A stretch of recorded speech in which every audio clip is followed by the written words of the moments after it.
ಕುಲವಧೂ ಕುಲವಧೂ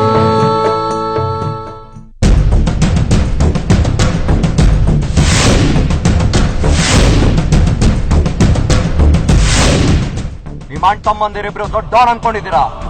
ಅವನಿಗೆ ಹೇಳು ನಮ್ಮ ಅಡ್ಡಕ್ ಕಾಲಿಟ್ರೆ ಚೆನ್ನಾಗಿರಲ್ಲ ಅಂತ.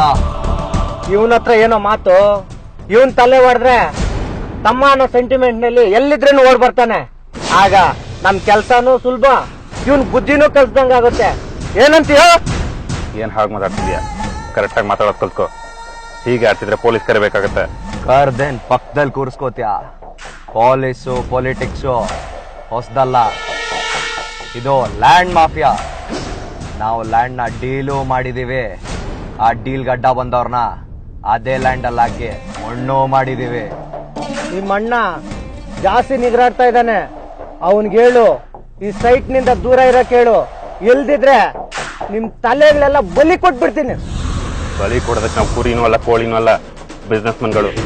ನಿಮ್ಮಂತ 1000 ಪುಂಡ್ ಪರೋಡ್ಗಳನ್ನ ನೋಡೆ ನಾವು ಈ ಲೆವೆಲ್ಗೆ ಬಂದಿರೋದು. ನಾವು ಹೇಗೆ ಬಿಸ್ನೆಸ್ ಮಾಡಬೇಕು ಅಂತ ನಿಮ್ಮ ಹತ್ರ ಹೇಳ್ಸ್ಕೋಬೇಕಾಗಿಲ್ಲ. ನಮ್ಮ ಅಣ್ಣ ಏನೇ ಮಾಡಿದ್ರು ಕರೆಕ್ಟಾಗೆ ಮಾಡಿರ್ತಾನೆ. ನೀವೇನೋ ತಪ್ಪು ಮಾಡಿರ್ತೀರಾ, ಅದಕ್ಕೆ ಇಲ್ಲಿವರೆಗೂ ಹುಡುಕೊ ಬಂದಿದ್ದೀರಾ. ಏನೋ ನಮ್ಗೆ ಆವಾಸ? ಕಾರಿಂದ ಇಳಿಲಿಲ್ಲ ಅಂದ್ರೆ ಏನೋ ಮಾಡ್ತೀಯ?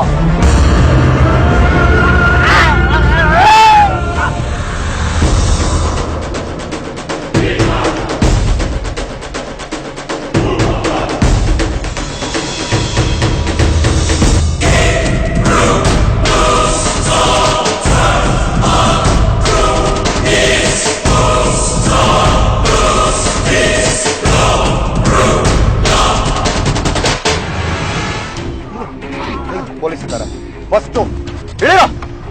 ಒಂದ್ಸಲಿ ಸಿಗೋಣ.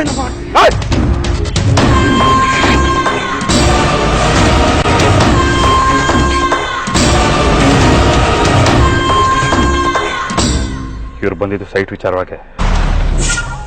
ಸೈಟ್ ವಿಚಾರದಲ್ಲಿ ಯಾವತ್ತೂ ಈ ರೀತಿ ಆಗಿರಲಿಲ್ಲ.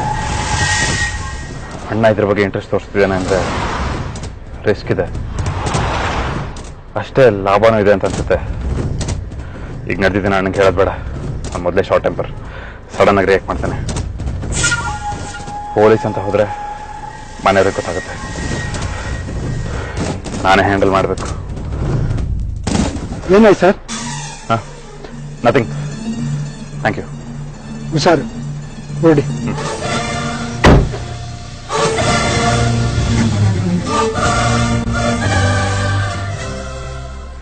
ಇದು ಎಲ್ಗೂ ಹೋಗಿ ಮುಟ್ಟೋದಕ್ಕಿಂತ ಮೊದಲು ಇದನ್ನು ತಡಿಬೇಕು.